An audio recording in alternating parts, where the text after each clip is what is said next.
This human being whom we have today with us is the daughter of a farmer from Rudrapur, Uttaranchal. She became IAF's first woman helicopter pilot to be deployed in Leh and Siachen between 2000 and 2002, and the first to fly to the world's highest advanced landing ground in Siachen at 18,000 feet.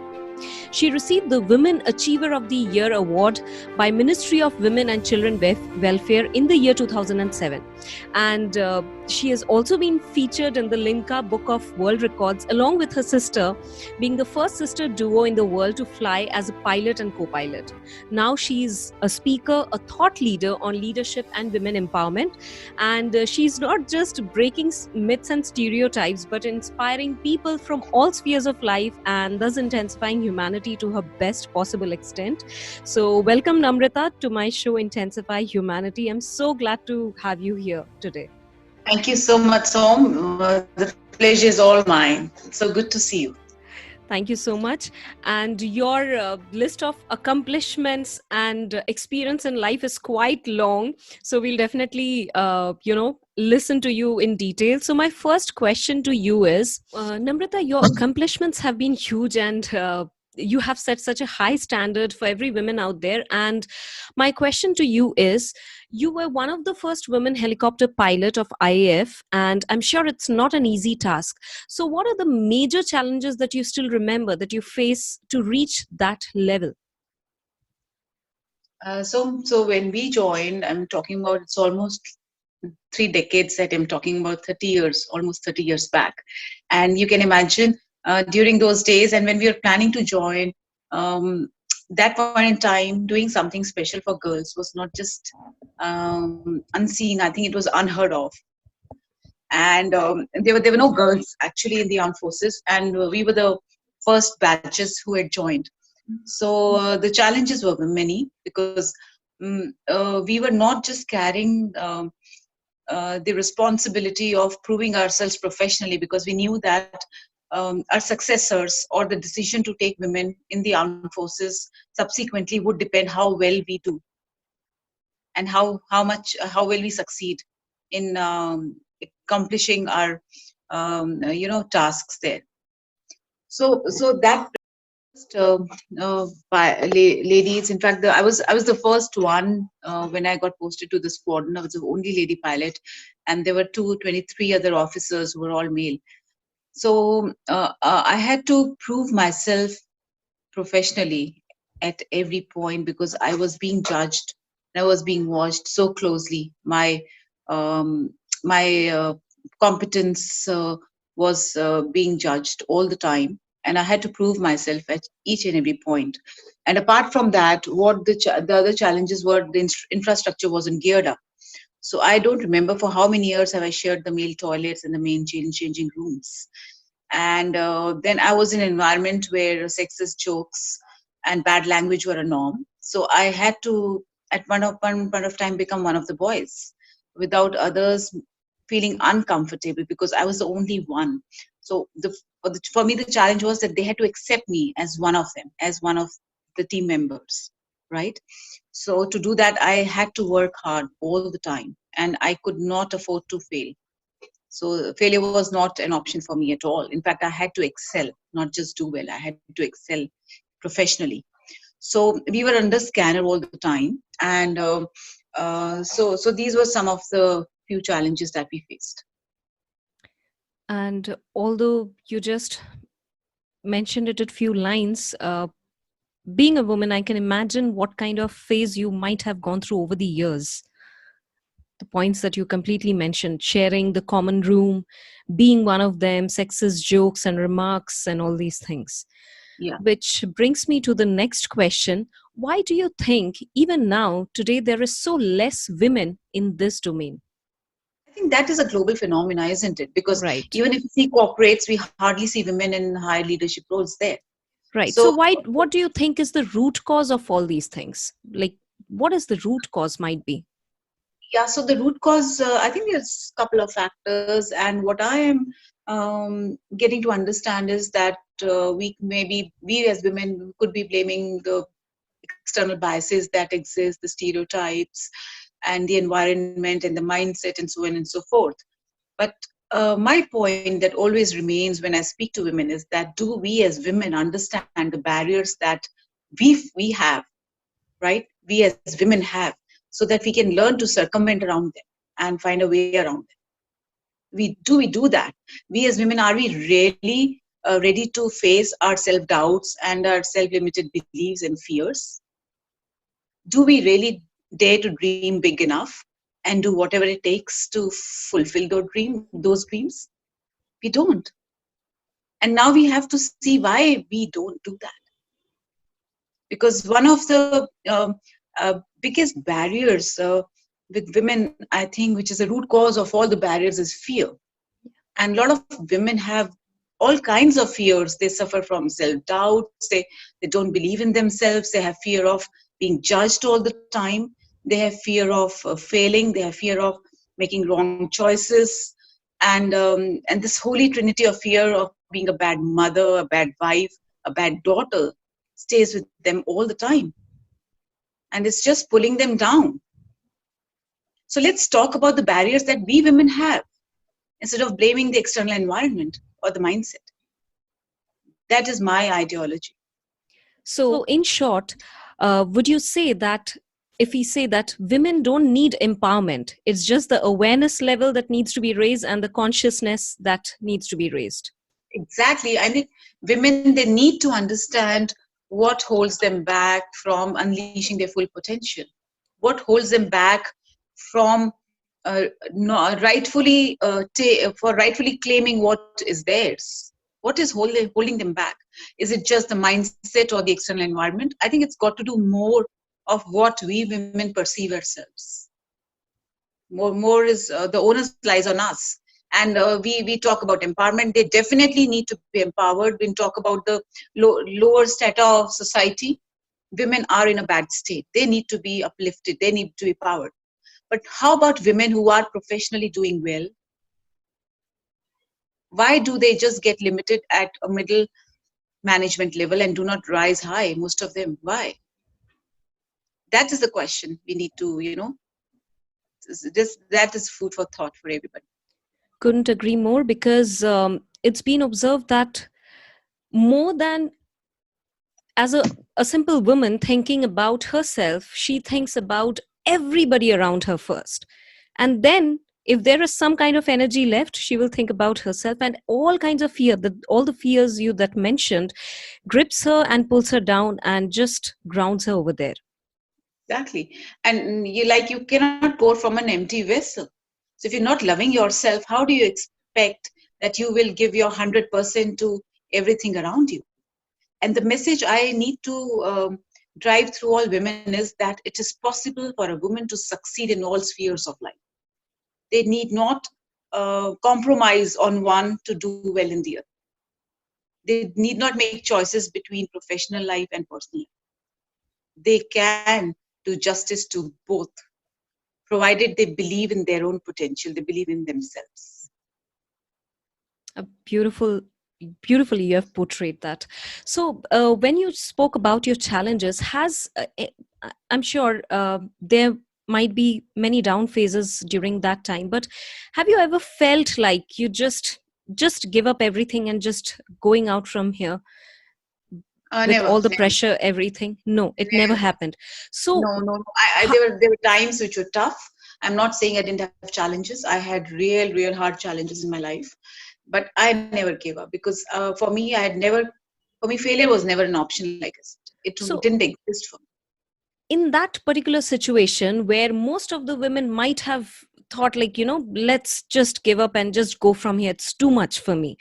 So what kind of mindset or what kind of mind tuning you had, what kind of thoughts were in your place apart from I cannot fail? What was that was keeping you there? So whenever I used to come across difficult situations, and let me tell you, so because we were six of us course mates, and all five, they could not they left just finishing. Two of them left after finishing 10 years, and the three of them, they left even much before 6 years and 5 years of service because they couldn't take the pressures of personal and professional.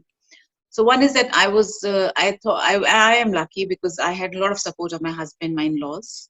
When it came to looking after my kids and being there when I was away. So that was there. So I was lucky, but not just that. I mean, I could have still given up because my challenges, they just kept growing with time.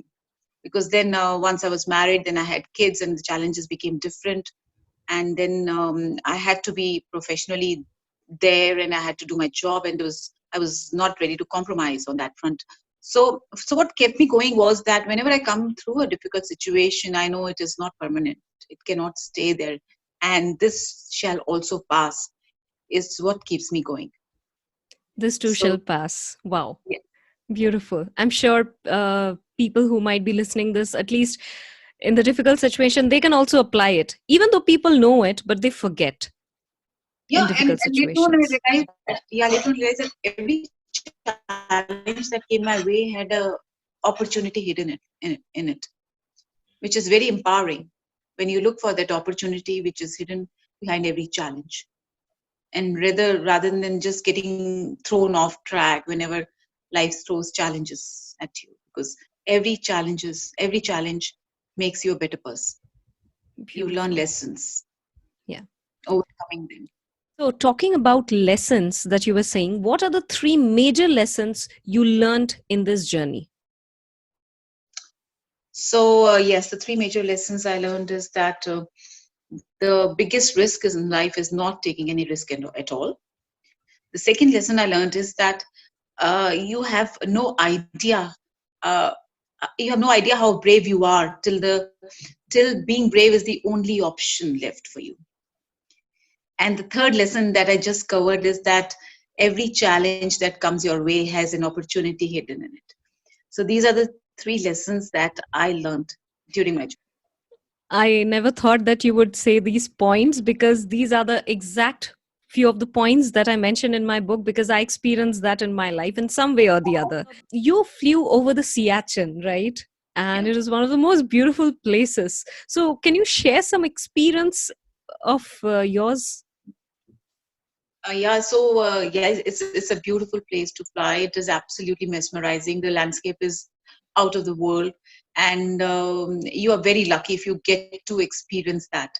But flying is a different ballgame altogether, because flying is very challenging, and it is said that the bravest and the notch above the breast pilots get posted there. So I was lucky to be one of them. And flying there was a challenge because you had to brave temperatures at times as low as minus 50 degrees. There were updrafts and downdrafts, unpredictable weather, lack of oxygen. You were flying at your own fatigue and the endurance of the machine. Absolutely zero scope of error. So much, and the living conditions were equally tough because when we were there, it's about 20 years back. The conditions were very different. Now things have changed because you have this modern technology helping you out. But we were just living, we had the bare minimum and just the basics with us, right? We still did not most of the year we did not have running water in the taps.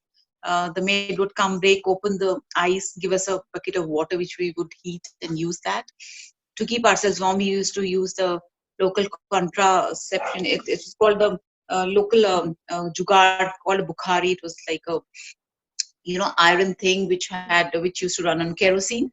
So the smell of kerosene became an integral part of our existence for 2 years that we were posted there. And not just that, the thing is that I lost so many of my course mates during that tenure of 2 years there at Siachen, which still is it really, I think of it. There's a hollow there in me because I lost some of my best friends there. So yeah, so it's been it's all kinds of experiences, and I think I've learned the best lessons of leadership in life while flying in Siachen. And nobody can teach it better than you, I'm sure, with your own experience and not just theory and bookish knowledge. Yeah, yeah. Yeah. I can't even imagine what you have gone through during those experiences. Thank you for sharing that. So, Namrita, what is your purpose in life now? Yeah, so my purpose in life is I want to work for women empowerment, and because I realized with time, I realized that's my passion and my calling. So I want to empower women, make them realize their true potential, and I want to help women who are professionally doing well in life. I want to uh, make them empower them to create a life they truly desire, and to achieve holistic success in all spheres of life. Your soul set and mindset and heart set. How do you work on all three spheres to become the best version of you? I want to empower them, and so that's my passion. Wow, beautiful. Thank you. And it's a beautiful purpose. What is the next phase in your life now? The next phase is I am collaborating with one of my partner. She's equally passionate about women empowerment. I'm started working with some NGOs. I want to adopt girls who are not able to go to school. They do not have the basic education. So both of us are collaborating together, and our aim is to have 10 girls, adopting 10 girls this year and increasing it by 10x every year. So I'm like I said, I'm working already with an NGO which is working for underprivileged girls. I'm writing a book, and plus I'm doing my corporate job.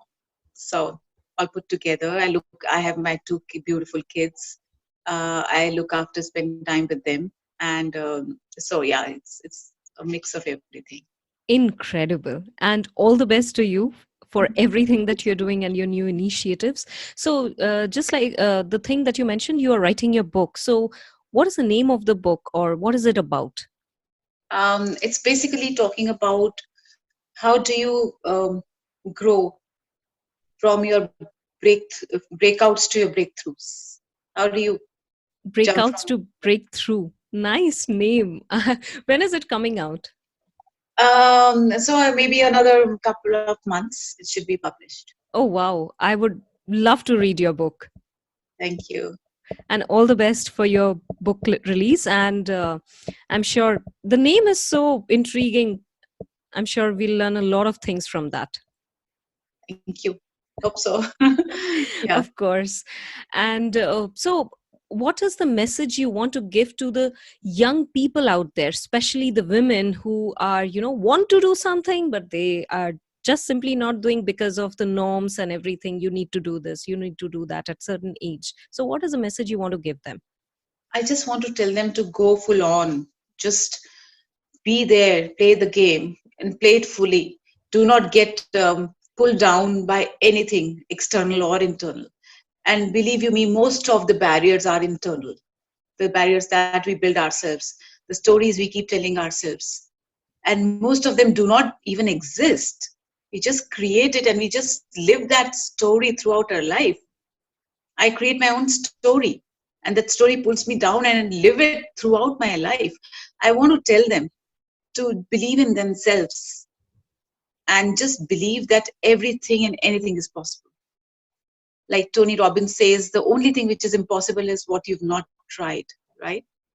So try new things, to be adventurous. Do not fear taking risks in life, because that is what you do. Not be scared of failures, because you either succeed or you learn. Failure doesn't exist in my dictionary. It shouldn't exist in yours as well. So I just want to tell them to just follow their passion and give your 100%. Powerful. And so, you have read many books, I'm sure. So, what is your favorite book? The couple of them, the books that are very close to my heart is a book called A New Earth by Cartoli, and there is another book called The Seat of the Soul, which I thoroughly loved reading. And what inspired me to go into flying was a book called Jonathan Livingston Seagull. Yeah, That that's is an the book that awesome book. inspired me. Yes. So I read it in my college, and I at that point in time, female girls were not. The option wasn't there to become pilots. But after having read, I always wanted to do something different and be a pilot. And I think that is the book that inspired me to become one. It's beautiful. And if not a pilot, what would Namrita be? I think if it's not a pilot, I would be doing my. I was already doing my master's in computer applications, and I was doing my post graduation, and ours was the first batch which had joined this. And those days, this was a very prestigious degree because everybody said IT was just in, computers were just in, and everybody said there's a great scope. And now we see that's true. So probably I would be sitting and making programs and doing some kind of programming in the IT because I was honest there. I just left this 6 months close to my post graduation degree, and I just jumped in and joined the Air Force. So I would be doing that job perhaps if I wasn't in the Air Force. Okay, great that you just left and jumped into this. Otherwise, we wouldn't have heard all these experiences from you now. Yeah. All right. How can our listeners connect with you?